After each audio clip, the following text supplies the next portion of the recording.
ஜெபம் செய்வோம்.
அனைத்து நன்மைகளுக்கும் ஆசீர்வாதங்களுக்கும் ஊற்றுக்கும் வரையுடன் காரணமாக இருக்கிறேன் எங்கள் பரிசுத்தமுள்ள பிதாவே, இந்த வெள்ளிக்கிழமை மாலை வழிபாட்டுக்காக மக்கள் நாங்கள் நன்றி செலுத்துகின்றோம். இந்த நாளுடைய துவக்கத்தினுடைய கால நேரம் முதற்கொண்டு இந்த மாலை வரைக்குமாக நீர் எங்களோடு கூட இருந்தீர். ஆண்டவரை அதற்கான ஜெபிக்கிறோம். இந்த நாள் முழுதுமாய் நாங்கள் எடுத்துக்கொண்ட முயற்சிகள், எங்களுடைய உழைப்புகள், எங்களுடைய பயணங்கள் எல்லா விதத்திலும் ஆண்டவரே உங்களுடைய இரக்கங்களும் கிருபைகளும் உங்களுடைய அருளும் ஆற்றலும் எங்களோடு கூட தொடர்ந்து எங்களோடு கூட பயணித்தமைக்காய் நன்றி பாராட்டுகின்றோம். இந்த மாலை நேரத்திலே உங்களுடைய சமூகத்தில் தாழ்த்துகிறோம்.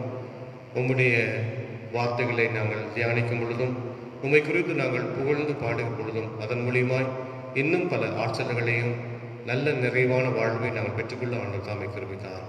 தொடர்ந்து எங்களை ஆசீர்வதித்து நீர் வழி நடத்துவீராக. இயேசு கிறிஸ்து மூலமாய் வேண்டிக் கொள்கிறோம் நல்ல பிதாவே, ஆமென். இந்த மாலை கூட்டத்திற்கு ஆரம்பமாக பாமாலையிலே 16வது பாமாலை பாடுவோம். பாமாலை 16வது பாமாலை.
தெரிந்த திருச்சபை மாலை ஆராதனை முறைமை நாம் பின்பற்றுவோம்.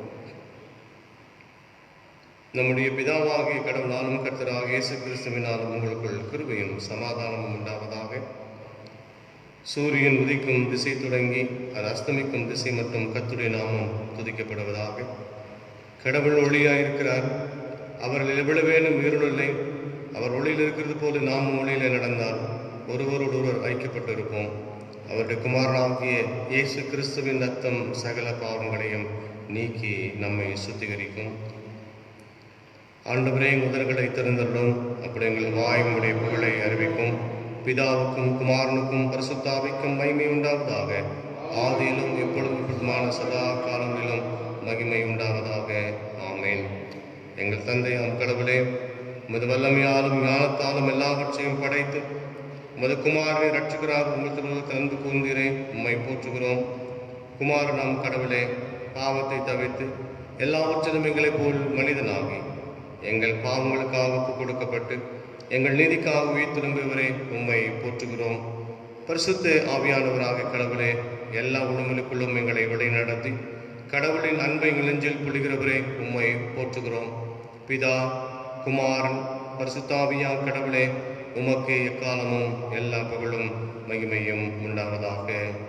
ஆமேன். பாவரிக்கை. நமக்கு பாவமில்லை என்போமானால் நம்மை நாமே வஞ்சிக்கிறவர்களாகவும் நமக்குள் உண்மை இல்லை. நமது பாவங்களை அறிக்கையிட்டால் பாவங்களை நமக்கு மன்னித்து எவ்வித நிதமும் நீங்கி நம்மை சுத்திகரிப்பதற்கு அவர் நம்பத்தக்கவரும் நீதியும் உள்ளவர். நான் இழந்து என் தகப்பனிடத்திற்கு போய், தகப்பனே, பரத்துக்கு விரோதமாக ஒரு பார்வையிலும் பாவம் செய்தேன். இனி உம்முடைய மகன் என்று சொல்லப்படுவதற்கு நான் பார்த்தல் அல்லன். உம்முடைய கூலிக்கார் ஒருவனாக என்னை வைத்துக் கொள்ளும் என்பேன். கடவுள் ராஜ்யம் சமீபத்திருக்கிறது. மனம் திரும்பி சுவிசேஷத்தில் நம்பிக்கையை வையுங்கள். நமது பலவீனங்களுக்காக பரிதபிக்க முடியாத பிரதான ஆசாரியர் நமக்கு ராமன். எல்லா விதத்திலும் நம்மை போல் சோதிக்கப்பட்டும் பாவமில்லாத பிரதான ஆசாரியர் நமக்கு இருக்கிறார்.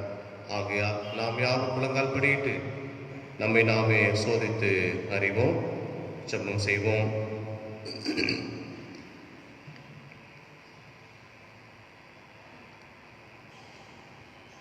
ஆண்டவரிடத்திலே முழுமையாக நம்மை அர்ப்பணிப்போம். பாவம் நிறைந்த உலகத்திலே வாழ்ந்து வருகிற நாம் பல நேரங்களிலே இந்த உலகத்துக்குண்டான பாவத்துக்குள்ளாக நாம் சிக்கி தவித்து வாழ்கிறோம். அதிலிருந்து நம்மளாலே வெளியே வர முடியவில்லை. இருந்தாலும் ஆண்டவர் நம் அனைவரையும் பார்த்து சொல்லுகிறார், நான் பரிசுத்தராயிருக்கிறது போல நீங்களும் பரிசுத்தமாயிருங்கள் என்று சொல்லி. வருத்தப்பட்டு பாரம் சுமக்கிறவர்களே, நீங்கள் எல்லாரும் என்னிடத்தில் பாருங்கள், நான் உங்களுக்கு இளைப்பாற்ற தருவேன் என்று சொன்னவர். ஆண்டவரிடத்திலே நம்முடைய பாவத்தை அறிக்கை செய்து சொல்லுகிற பொழுது ஆண்டவர் நம்முடைய மீறல்களையும் குற்றங்களையும் குற்ற உணர்வுகளையும் ஆண்டவர் நமக்கு சுட்டி காண்பித்து நம்முடைய பாவத்தை மன்னித்து மீண்டுமாக நம்மை ரட்சிக்கிறவராக மீட்டெடுத்துக் கொள்ளுகிறவராக இருக்கிறார் என்று வேதத்திலே நாம் வாசிக்கிறோம். ஆகனாலே நம்மளுடைய இருதயத்தை ஆண்டவரிடத்தில் கொடுத்து நாம் பாவரிக்கின் வழியாக நம்முடைய ஜெபத்தை நாம் சொல்லுகிற பொழுது ஆண்டவர் நம்முடைய பாவத்தை கேட்டு மன்னித்து மீண்டுமாக அவருடைய சமூகத்தில் நம்மை சேர்த்து கொள்வார். ஆகனாலே நம்முடைய இருதயத்தை ஆண்டவரிடத்தில் நாம் அர்ப்பணித்து பாவரிக்கு ஜெபத்தை யாவரும் சேர்ந்து நாம் சொல்லுவோம். இரண்டாம் பாவரிக்கு ஜெபத்தை நம்முடைய சர்வல்லவல்ல ஆண்டவரிடத்தில் நாம் அறிக்கையாக சொல்லுவோம். யாவரும் இணைந்து நாம் சொல்லுவோம். எங்கள் தந்தையாம் கடவுளே, நினைவினாலும் வார்த்தையினாலும் செய்கையினால் உமக்கு விரோதமாக பாவம் செய்திருக்கிறோம். முழு மனதோடு நாம் நேசிக்கவில்லை. எங்களிடத்தில் நாங்கள் அன்பு கூறுவது போல அயலாரிடத்தில் நாங்கள் அன்பு கூறவில்லை. எங்கள் மேல் இரக்கமாயிருக்கமை வேண்டிக் கொள்ளுகிறோம். எங்கள் பாவழுக்கை நீக்கி எங்களை சுத்திகரியும். எங்கள் குற்றங்களை விட்டுவிட எங்களுக்கு உதவி புரியும். எங்கள் ஆண்டவர் இயேசு கிறிஸ்து மூலமாய் வேண்டிக் கொள்ளுகிறோம் பிதாவே. ஆமேன். சர்வ வல்லமையும் மிகுந்திருக்கும் ஆண்டவர் மன்னிப்பையும் பாவ நிவர்த்தி நமக்கு கட்டளை தருளி வாழ்க்கையை செயல்படுத்துவதற்கான காலத்தையும் நமது பரிசுத்த ஆவியின் கிருபையும் தேற்றலையும் தந்தல்வாராக. ஆமேன். ஆண்டவரை துதியுங்கள். ஆண்டவர் நாமம் துதிக்கப்படுவதாக. நாம் யாவரும் நம்முடைய விசுவாசத்தை அப்போஸ்தல விசுவாச பிரமாணத்தின் வழியாக நாம் யாவரும் எழுந்து நாம் அறிக்கை செய்வோம்.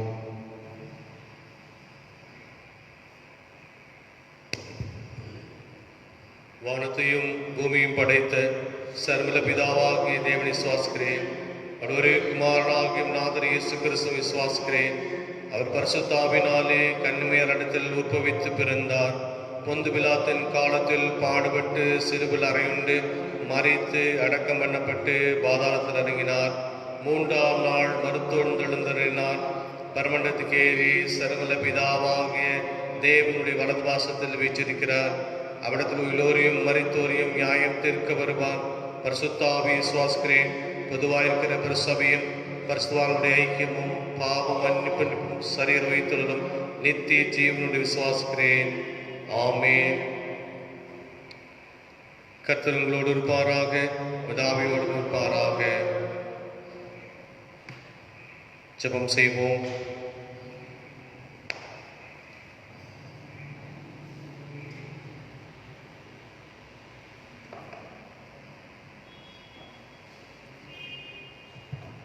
எங்களை அன்பாய் வழி நடத்துகின்ற எங்கள் பரலோக தந்தையே, இன்றைய நாளிலும் நம்முடைய வார்த்தைகளின் வழியாக எங்களோடு நீர் பேச போகிற தயவுக்காக நாங்கள் நன்றி செலுத்துகிறோம்.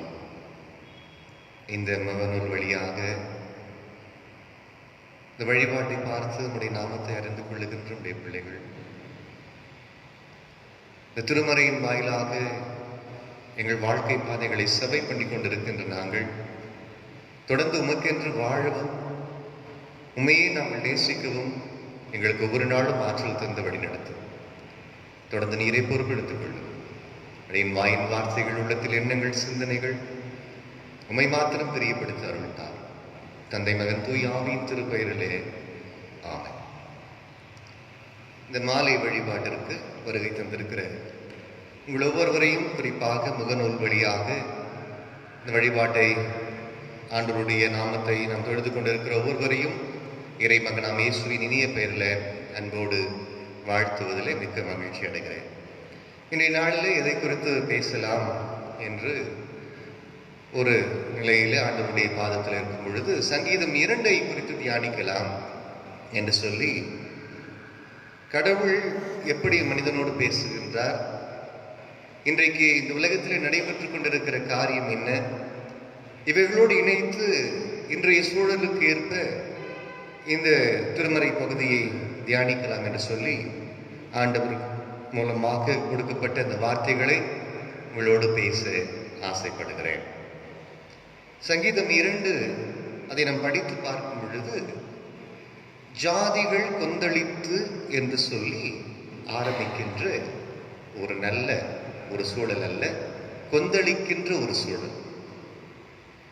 இன்றைக்கு கொந்தளிப்பு என்று சொன்னால் கடல் கொந்தளித்தது என்று சொல்லுவார்கள். கடல் சீற்றம் கொண்டது, பூமி சீற்றம் கொண்டது, பூமியிலே ஒரு கொந்தளிப்பு நடந்து கொண்டிருக்கிறது. இது இயற்கையோடு இருக்கின்ற ஒரு சூழல். இங்கே எப்படி மக்கள் கொந்தளிக்கின்றனர்? ஏன்? மக்களின் நிலை என்ன? அவர்களுக்கு ஏதாவது ஒரு விடுதலை கிடைக்க வேண்டும். அந்த விடுதலைக்காக அவர்கள் கொந்தளிப்போடு காணப்படுகின்ற ஒரு நிலை. இன்றைய சூழலை நினைத்து பாருங்கள். மக்களுடைய கொந்தளிப்பு என்ன? மக்களுடைய வாழ்வாதாரம் என்ன? மக்களுடைய நிலைப்பாடு என்ன? அப்பொழுது கடவுளின் ஆளுகைக்கும் மனிதர்களாகிய இந்த உலகத்திலே வாழ்ந்து கொண்டிருக்கிறவருடைய ஆளுகைக்கும் மிகவும் ஒரு பெரிய வித்தியாசம் இருப்பதாக இத்தனை ஆண்டு காலத்துக்கு முன்பதாகவே ஒரு வெளிப்பாடாக எழுதப்பட்ட ஒரு சங்கீதம். இதில் விடுதலையாளராக யாரை நாம் தெரிந்து கொண்ட அரசர் என்று சொல்லி அந்த சங்கீதக்காரர் சொல்லுகிறார் என்று சொன்னால், விடுதலையாளராம் இயேசு கிறிஸ்து வழியாக, இயேசு கிறிஸ்துவின் வழியாக அந்த மீட்பு என்கின்ற அந்த நிலையை இந்த திருமறை பகுதியின் மூலமாக நாம் அறிந்து கொள்ள முடியும். இதற்கு ஒரு முக்கியமான ஒரு சாவி, the key word என்று சொன்னால் the Pharisees. Pharisees என்று சொன்னால் பரிசேயர்கள், ஒரு கூட்டம். அவர்கள் மிகவும் யூத சட்டங்கள், கடுமையான ஆச்சாரங்கள், மரபு சடங்குகள், இதை போன்ற இவைகளிலே முக்கியமாக குறிவைத்துக் கொண்டிருக்கிறவர்கள். இந்த ஆச்சாரங்கள் முக்கியம், இந்த பாரம்பரியம், இவைகள் முக்கியம். மக்களுடைய நிலை என்ன என்பதை அறியாத ஒரு கூட்டம். அப்பொழுதுதான் அங்கே இதை 3 பகுதிகளாக, இந்த சங்கீதத்தை பல இறையியலாளர்கள் 4 பகுதிகளாக கூட பிரிக்கின்றார்கள். இன்றைக்கு இது 3 பகுதிகளாக பிரித்து உங்களோடு ஆண்டவருடைய வார்த்தையை நான் சொல்ல இருக்கின்றேன். முதலாவது, கர்த்தர் அரசாளுகின்றார், கடவுள் அரசாளுகிறார். நம்முடைய உலகம் பிரச்சனைகளோடு வாழ்ந்து கொண்டிருக்கின்றன, பிளவுகளோடு இருக்கின்றன. கூட்டு சேராத மக்கள் இனங்களாய் தங்கள் இனங்கள், தங்கள் ஜாதிகள் என்று சொல்லி பிரிந்து கொண்டிருக்கிற ஒரு நிலை. கடந்த 2 வாரங்களுக்கு முன்பதாகவே அனைத்து தொலைக்காட்சிகளிலும் பார்த்தோம், கருப்பின மனிதனுக்கு எதிராக நடைபெற்ற ஒரு நிலை. இப்படி உலகம் முழுவதுமாகவே இப்படிப்பட்ட ஒரு ஒரு சூழல்கள், மக்கள் தங்கள் சாதியை முன்வைத்து நாங்கள் தான் உயர்ந்தவர்கள் என்று சொல்லி தங்களையே உயர்த்தி காட்டிக் கொள்ளுகின்ற ஒரு நிலையில்தான் மக்களுடைய கொந்தளிப்பு என்கின்ற அந்த வார்த்தையை சங்கீதக்காரன் பயன்படுத்துகின்றார். எல்லாருக்கும் நான் தான் முதல் எடுக்க வேண்டும் என்கின்ற ஒரு எண்ணம் எல்லா மாணவர்களுக்கும் இருக்கும். பள்ளியில எல்லா மாணவர்களும் யார் முதல் மதிப்பெண்கள் பெற்றார்கள், அதுபோலதான் எங்களுடைய இதிலே யார் முதலாக இருக்கின்றார்கள், நாங்கள் தான் உயர்ந்தவர்கள் என்று சொல்லி ஒவ்வொருவரும் தங்களுக்குள்ளே உயர்ந்தவர்கள் என்று சொல்லி இப்படி கொந்தளித்துக் கொண்டிருக்கின்ற ஒரு நிலை. எனவே இப்படிப்பட்ட ஒரு நிலையிலே தான் மனிதன் தடை செய்கின்றான். 1 முதல் 3 வசனங்களை நாம் படித்து பார்க்கும் பொழுது, ஜனங்கள், ஜாதிகள் கொந்தளிக்கின்றார்கள். அப்படின்னா அது ஒரு crowd of people, ஒரு கூட்டம். இவர்கள் நாங்கள் தான் என்று கொந்தளிக்கின்றார்கள். ஜனங்கள், அங்க இருக்கிற மக்களினங்கள், விருதா காரியத்தை சிந்திப்பானேன். விருதா காரியம் என்று சொன்னால் தேவையற்ற காரியத்திற்காக நினைத்துக் கொண்டு வாழ்ந்து கொண்டிருக்கிற ஒரு கூட்டம். மக்களிடத்திலே காணப்படுகின்ற விரோதங்கள், கொந்தளிப்பு, இப்படிப்பட்ட ஒரு நிலையிலே தான் வேற்றினத்தார் சீறி எழுவதென்ன தூய தமிழ் மொழியிலே நாம் படிக்கும் பொழுது, வேற்றினத்தார் சீறி எழுவதென்ன, மக்களினங்கள் வீணாக சூழ்ச்சி செய்கின்றார்கள். இந்த சூழ்ச்சிகள் எல்லாம் ஏதாவது ஒன்றை நமக்கு கொடுக்க போவது கிடையாது. எதிரான கடவுளுக்கு, மனிதன் எதிர்க்கின்றான், மனிதன் தடை செய்கின்றான், மனிதனே இதற்கு முயற்சி செய்கின்றான் என்று சொல்லி மனிதனின் எதிர்ப்பு ஒரு 3 வகையாக இங்கே காட்டப்படுகின்றது. இதை எப்படி காட்டுகிறார் என்று சொன்னால், 2ஆம் வசனத்திலே கர்த்தருக்கு விரோதமாகவும், கடவுளுக்கு விரோதமாகவும், அபிஷேகம் பண்ணினவருக்கு விரோதமாகவும் பூமியின் ராஜாக்கள் எழும்பி நின்று அதிகாரிகள் ஏகமாய் ஆலோசனை பண்ணி. அப்ப 2வது அந்த வசனத்தை படித்து பார்க்கும் பொழுது, கடவுளுக்கு விரோதமாக செயல்படுகின்ற ஒரு நிலை. கடவுளுக்கு விரோதம் என்று சொன்னால் என்ன? கடவுளுக்கு விரோதமான செயல் என்கின்ற நிலை என்ன? மக்களினங்கள் இங்கு கொந்தளித்துக் கொண்டிருக்கிறார்கள். மக்களினங்களே மக்களுக்கு எதிராக சூழ்ச்சி செய்கின்றார்கள். மக்களே மக்களை அழித்துக் கொண்டிருக்கிறார்கள். கடைசியிலே கடவுளே நீர் பார்க்க மாட்டீரான்னு சொல்லி கடவுள்கிட்ட எல்லாத்தையும் போட்டுறது. இன்றைக்கு செய்த தவறுகள், இன்றைக்கு மக்களினங்கள் கொந்தளிக்கின்ற காரணங்கள் என்ன என்று சொன்னால், நான் உயர்ந்தவன், நான் உயர்ந்திருக்க வேண்டும், இப்படிப்பட்ட ஒரு வேற்றினத்தாரின் சூழ்ச்சிகள், இந்த கர்வம், இவைகளெல்லாம் சேர்ந்து பூமியின் ராஜாக்கள் ஒருங்கிணைந்து ஆலோசனை பண்ணுகிறார்களா? இந்த அபிஷேகம் பண்ணினவர் யார் என்று சொல்லி திருமறையை நம் ஆழமாக நாம் சிந்தித்து பார்க்கும் பொழுது இயேசு கிறிஸ்துவை குறித்து தான் சொல்லப்பட்டிருக்கிறது. அபிஷேகம் பண்ணப்பட்ட இயேசு கிறிஸ்து, அனாயிண்டட், அபிஷேகம் பண்ண ஆண்டவர், அவருக்கு எதிராக ஆலோசனைகள். இன்னைக்கு உலகமே ஆலோசனை செய்து கொண்டுதான் இருக்கிறது. எத்தனையோ அரசர்கள், மன்னர்கள் எதிராக ஆலோசனை செய்தார்கள், அழிந்து போனார்கள். உண்மையாகவே சொல்லுகிறேன், அழிந்து போனார்கள். எத்தனை ஆலோசனைகள் இருந்தாலும் இயேசு கிறிஸ்துவுக்கு முன்பதாக அது நிற்பது கிடையாது, நிர்மூலமாக்கப்படும். அதிகாரிகள் கூடி இருந்தாலும், அதிகாரிகள் ஏகமாய் இருந்தாலும், இந்த அதிகாரங்கள் எல்லாம் இயேசு கிறிஸ்துவினிடத்திலே அது நடைபெறாது.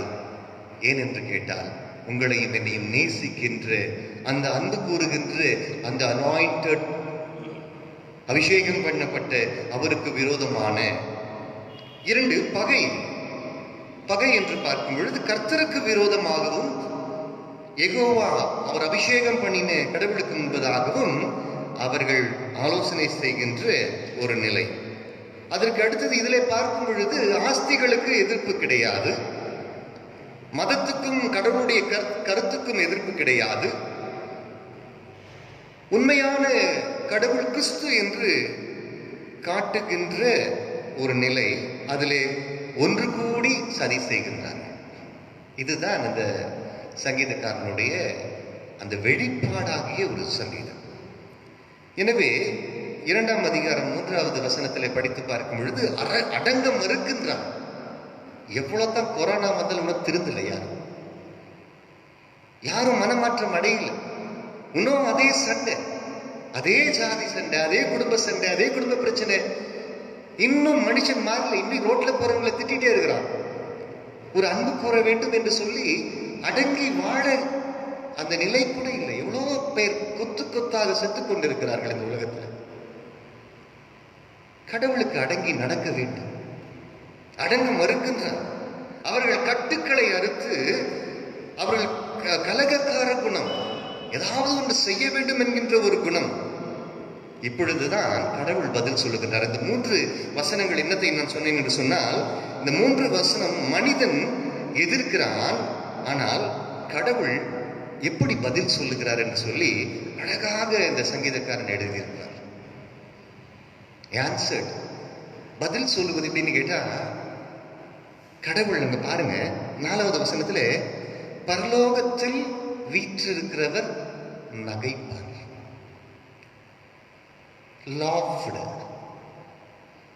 நம்மளை பார்த்து சிரிச்சிட்டு இருக்கிறாருங்க கடவுள். ஏன் இப்படி இருக்கிற? முதல்ல சிரிக்கிறாரு. எதற்கு சிரிப்பு வரும் நமக்கு எல்லாத்துக்கும்? ஏதோ ஒரு காமெடி செய்யறாங்க, இல்ல ஒரு ஏதோ நீங்க பாக்குறீங்க, அப்பதான் நம்மளுக்கு எல்லாம் சிரிப்பு வரும். இப்ப கடவுள் நம்ம செய்யறத பார்த்துட்டு சிரிச்சிட்டு இருக்கிறாரு, நம்முடைய செயல்பாடை பார்த்து சிரிச்சிட்டு இருக்கிறார். எனவே கடவுள் பதில் சொல்லுகின்றார், அவர் நகைக்கின்றார், கடவுள் இகழுகின்றார், கடவுள் பேசுகின்றார், கடவுள் ராஜாவை உருவாக்குகின்றார். இதுதான் அந்த 2வது பகுதியில் கடவுளுடைய ஏற்புரை என்று பார்க்கும்பொழுது ஆன்சர் 2ஆம் அதிகாரம் 4 முதல் 6 வசனங்கள். இது 2வது ஒரு பார்ட்.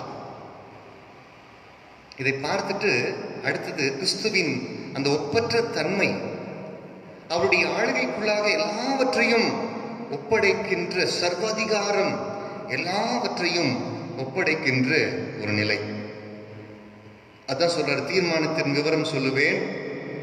கர்த்தர் என்னை நோக்கி, நீர் என்னுடைய குமாரன், இன்று நான் உம்மை ஜனிப்பித்தேன், என்னை கேளும், ஜாதிகள் உமக்கு சுதந்திரமாகவும் எல்லைகளை உமக்கு சொந்தமாகவும் கொடுப்பேன். அங்க சொல்றாரு, இரும்பு கோலால் அவர்களை நொறுக்கி புயக்கலத்தை போல அவர்களை உடைத்து போடுவீர் என்று சொன்னார். அப்போ என்ன செய்யறாருன்னு கேட்டா, அவங்களை இரும்பு கோலால் அடித்து புயக்கலத்தால் அவர்களை அழித்து போடுகின்ற அந்த ஆற்றல் படைத்த கடவுள், அந்த கடவுள் என்ன செய்கிறார் என்று சொன்னால், அவருடைய ஆளுகை, அவருடைய ஒப்பற்ற தன்மை, அவருடைய சர்வாதிகாரம், இவைகள் எல்லாவற்றையும் நாம் அறிந்து பார்க்கும் பொழுது அவருடைய சினம் பற்றி எரியும். வசனம் அங்கே பார்க்கும் பொழுது அங்கே சொல்லுகிறது, அவருடைய கோபம் பற்றி எரியும் என்று சொல்லி வேதம் தெளிவாக அங்கே சொல்லுகிறது. இப்பொழுதும் ராஜாக்களே உணர்வடையுங்கள், பூமியின் நியாயாதிபதிகளே எச்சரிக்கையாயிருங்கள். இது உங்களுக்கு எச்சரிக்கை. இன்றைக்கு பல்வேறு இடங்களிலே பல்வேறு மக்கள், இன்னும் கொஞ்சம் காலங்களிலே பஞ்சம் வந்து விட்டால் என்ன செய்வோம்?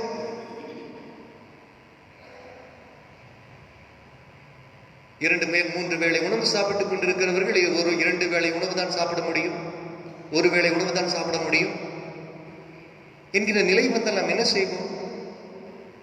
கடவுளிடத்திலே நம் மனமாற்றம் அடைய வேண்டும். ஆண்டவரே, இந்த உலகம் கொந்தளித்துக் கொண்டிருக்கிற மக்களாகிய நாங்கள் மனமாற்றம் அடைந்திருக்கின்றோம். இந்த உலக மக்களுடைய ஆளுகையை நாங்கள் பார்க்கும் பொழுது இவர்கள் தங்களுடைய தேவைகளுக்காகவே வாழ்ந்து கொண்டிருக்கிறார்கள், தங்களுடைய தேவைகளை பூர்த்தி செய்து கொண்டிருக்கிறார்கள். மக்களினங்களின் தேவைகளை முழுமையாக பூர்த்தி செய்யப்படவில்லை.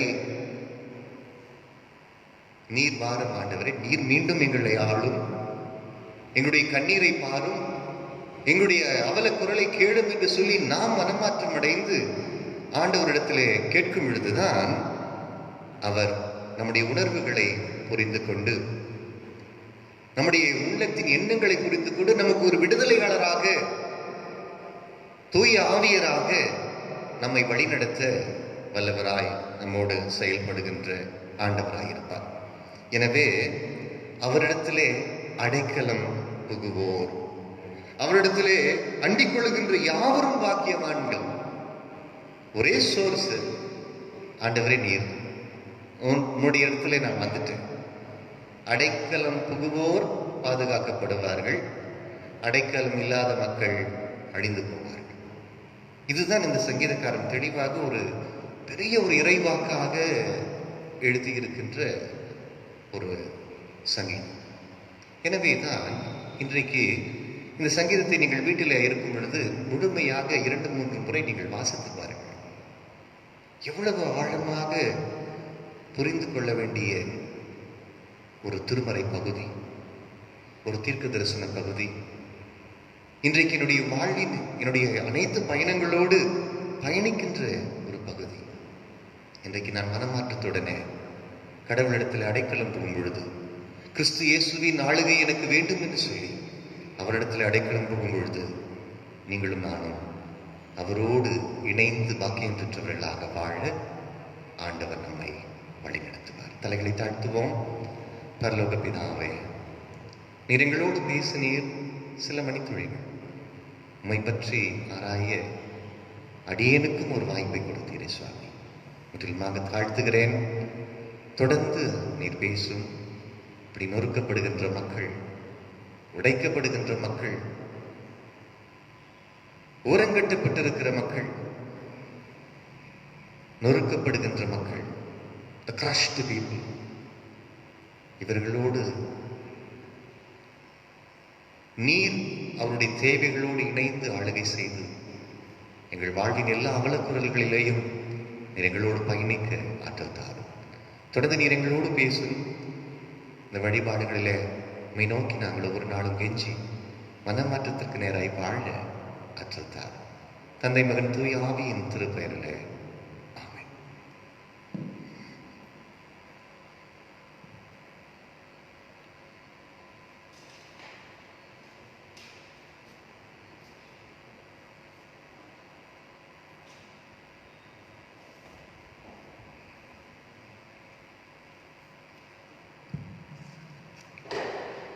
மீண்டுமாக நாம் பாமாலை 375வது பாமாலை பார்ப்போம். பாமாலை 375வது பாடல்.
ஜெபம் செய்வோம். நேற்றும் இன்றும் என்றும் மாறாதவராக இன்றைக்கும் ஆண்டவரை எங்கள் வாழ்வோடு கூட செயலாற்றி கொண்டு வருகிறேன் எங்கள் ரட்சகரும் மீட்பருமாக இயேசு கிறிஸ்துவே, உயிர்த்தெழுந்தவராகவும் நீர் அனுப்பி கொடுத்த பரிசுத்த ஆவியானுடைய வல்லமையோடு கூட இந்த உலகத்தில் அநேக காரியங்களை நாங்கள் பெற்றுக்கொள்ளவும், பலவீனமான நேரங்களிலே, சோர்வடைந்திருக்கிற நேரங்களிலே தூய் ஆவியானவரை கொண்டு எங்களை பலப்படுத்தி எங்களை தேற்றி எங்களுடைய வாழ்வில் எல்லாவற்றையும், குறைவுகள் எல்லாவற்றையும் நிறைவாக்கி, கஷ்டமான நேரங்களிலே எல்லா தேவைகளையும் நீதாமே எங்களுக்கு முழுமையாக பூரணப்படுத்துவதற்காக உமக்கு நாங்கள் நன்றி செலுத்துகின்றோம். இந்த உலகத்திலே வாழுகிற காலங்கள் ஆண்டவரை நாங்கள் எடுத்துக்கொண்ட முயற்சிகள், எங்களுடைய பணிகள், எங்களுடைய குடும்ப வாழ்க்கை, எங்களுடைய பயணங்கள், நாங்கள் எதிர்நோக்கி இருக்கக்கூடிய திட்டங்கள், எடுத்திருக்கிற தீர்மானம் அனைத்திலும் ஆண்டவரே நீர் இம்மட்டுமாக எங்களை நடத்தி கொண்டு வந்திருக்கிறீர். ஒருவேளை நாங்கள் எதிர்பார்க்கிற காரியமெல்லாம் எங்கள் வாழ்க்கையில் சரியாக நடைபெறவில்லை என்கிறதெல்லாம் நாங்கள் உணர்ந்து மீண்டுமாக உங்களுடைய சமூகத்தில் அவை எல்லாவற்றையும் நடத்தி தாரும் என்று நாங்கள் கேட்கிற பொழுது ஆண்டவர் எல்லாவற்றையும் நீர் எங்களுக்கு நடத்தி தர வேண்டும் என்று உடைய பாதத்தில் விழுந்து நாங்கள் மன்றாடி கெஞ்சி நாங்கள் கேட்கிறோம். ஆண்டவரே, குறிப்பாக இந்த கடினமான ஒரு காலங்கள், மிகவும் கஷ்டப்பட்டு கொண்டிருக்கக்கூடிய இந்த சூழ்நிலை ஆண்டவரே, இந்த நிலையிலும் கூட நீர் எங்களை கிருபையாய் வழிநடத்தி வருகிற உடைய மேலான தயவுக்காக உமக்கு நாங்கள் நன்றி பாராட்டுகின்றோம். எத்தனையோ மக்கள் கஷ்டப்பட்டு கொண்டிருக்கிறார்கள். எத்தனையோ மக்கள் மருத்துவமனையில் சிகிச்சை பெற்று வருகிறார்கள். அநேக குடும்பத்தார் மக்கள் வீட்டுகளிலிருந்து ஆண்டவரே பலவீனத்தோடு இருந்து வாழ்ந்து வருகிறார்கள். ஆண்டவரே, இப்படிப்பட்ட பல நேரங்களிலே, பல நிலைகளிலே ஆண்டவரே, இந்த வியாதியோடு கூட தொற்று நோய் நிமித்தமாக பலவிதமான வியாதிகளிலே, கடினமான ஒரு சூழ்நிலையிலே ஆண்டவரை போராடி கொண்டிருக்கிற மக்களை உங்களுடைய கரத்திலே நாங்கள் அர்ப்பணிக்கின்றோம். ஆண்டவர் தாமே எல்லாருக்கும் நீர் தாமே உடைய காயப்படிந்த கரத்தினாலே அனைவரையும் நீ தொட்டு பலவீனமாக இருக்கிறவர்களை மீண்டுமாக புது பலன் அடைந்து எழுந்து நடந்து வருவதற்குண்டான ஆற்றல்களையும் சக்திகளையும் நீ தர வேண்டும் என்று ஜெபிக்கிறோம். எங்களுக்காக ஜெபிங்கள் என்று கேட்டுக்கொண்டிருக்கிற ஒவ்வொரு குடும்பத்தாரையும் உடைய கருத்தில் கொடுக்கிறோம். ஒருவேளை வீட்டிலே இருக்கிறார்கள், மருத்துவமனையிலும் சேர்க்கப்பட்ட அநேக மக்கள், சிறு பிள்ளைகள், வாலிப தம்பி தங்கச்சிமார், பெரியவர் என்கிற வகையில் அநேக மக்கள் ஆண்டவரே மருத்துவமனையில் சேர்க்கப்பட்டு சிகிச்சை பெற்று வருகிறார்கள். அவர்களுக்கு வேண்டிய நல்ல உடல் ஆரோக்கியத்தையும் நீதாமே தர வேண்டுமா நான் ஜெபிக்கிறோம். மட்டுமல்ல, தாங்கள் செய்கிற தொழில், தாங்கள் செய்து வருகிற வியாபாரம், பல துறைகளிலே பணியாற்றி கொண்டிருக்கக்கூடிய மக்களுடைய வாழ்விலே இந்த தொற்று நோய் நிமித்தமாக ஏற்பட்டு கொண்டிருக்கக்கூடிய அச்சம், ஒரு பயம், வேதனை இருக்கிறதை நாங்கள் அறிந்திருக்கிறோம். ஒருவேளை இந்த நோய் என்பது எங்களை தாக்கிவிட்டால், இந்த நோய் என்பது அதிகமாக பரவிவிட்டால், நாங்கள் செய்கிற தொழிலும் எங்களுடைய வியாபாரமும் நாங்கள் செய்கிற இந்த பணியெல்லாம் எங்கள் வாழ்க்கையில் ஒரு மிகப்பெரிய இழப்பை ஏற்படுத்தி விட்டு விடுமோ என்கின்ற ஒரு மிகப்பெரிய மனக்குழப்பத்தில் இருக்கக்கூடிய மக்களையும் உங்களுடைய கரத்தில் கொடுக்கிறோம். ஆண்டவர் தாம் எல்லாரையும் சூழ நின்று அனைவரையும் பாதுகாத்துக் கொள்ள ஆண்டவரை கிருபை செய்ய வேண்டும் ஜெபிக்கிறோம். கர்த்தர் நல்லவராக இருக்கிறேன், எங்கள் வாழ்க்கையில் தொடர்ந்து செயலாற்றி கொண்டிருக்கிறேன் என்பதை ஒவ்வொரு நாளும் இந்த உலகத்தில் வாழுகிற இந்த காலங்களிலே ஒவ்வொரு நாளும் ஆண்டவரே நாங்கள் உலகத்தில் உமக்கென்று நாங்கள் சாட்சியை வாழ, உமக்கென்று நாங்கள் தைரியமாக திடம்பட நாங்கள் இருக்க ஆண்டவர்களை கிருபை தர வேண்டும் ஜெபிக்கிறோம். அநேக பிரச்சனைகளையும் சோதனைகள் வந்தாலும் கூட எல்லாவற்றையும் தாங்கிக் கொள்ளக்கூடிய நல்ல மன தைரியத்தையும் ஆண்டவர் தாமே எங்களுக்கு தந்தருட வேண்டும் என்று நாங்கள் ஜெபிக்கிறோம்.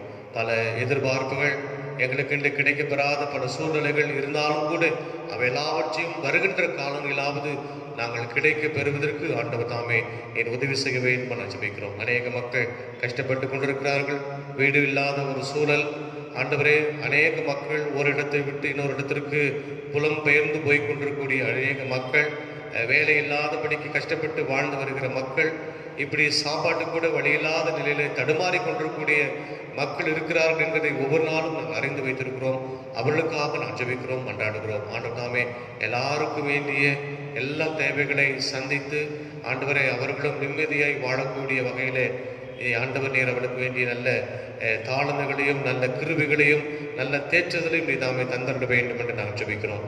ஆண்டவர் தாமே மீண்டுமாக இந்த நாட்களை முழுமையாய் நாங்கள் எங்கள் வாழ்க்கையில நாங்கள் சந்தித்துக் கொள்வதற்கு கடவுள் தந்த கிருபைக்கு நன்றி செலுத்துகிறோம்.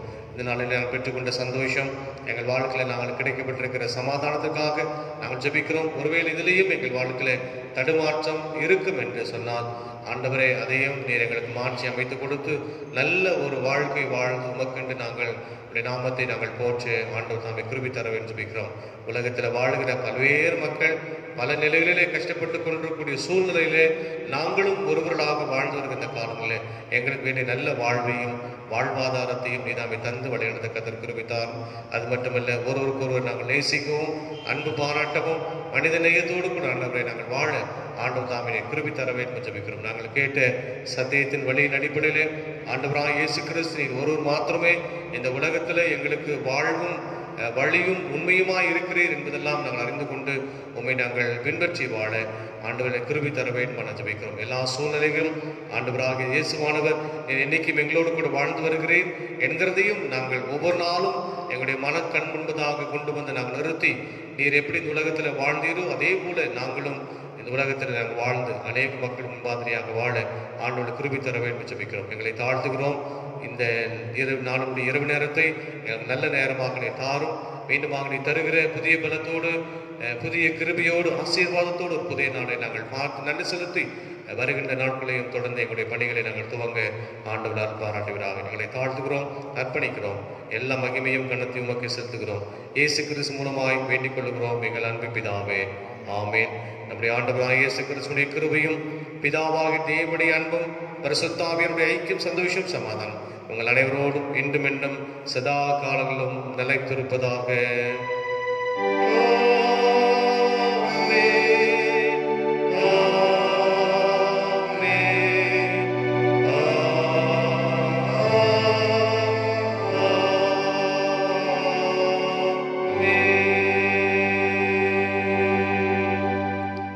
கர்த்தர் உங்களோடு இருப்பாராக, நாவோடு இருப்பாராக. சமாதானத்துடனே புறப்பட்டு செல்லுங்கள். கர்த்தருடைய நாமத்தினாலே ஆமென்.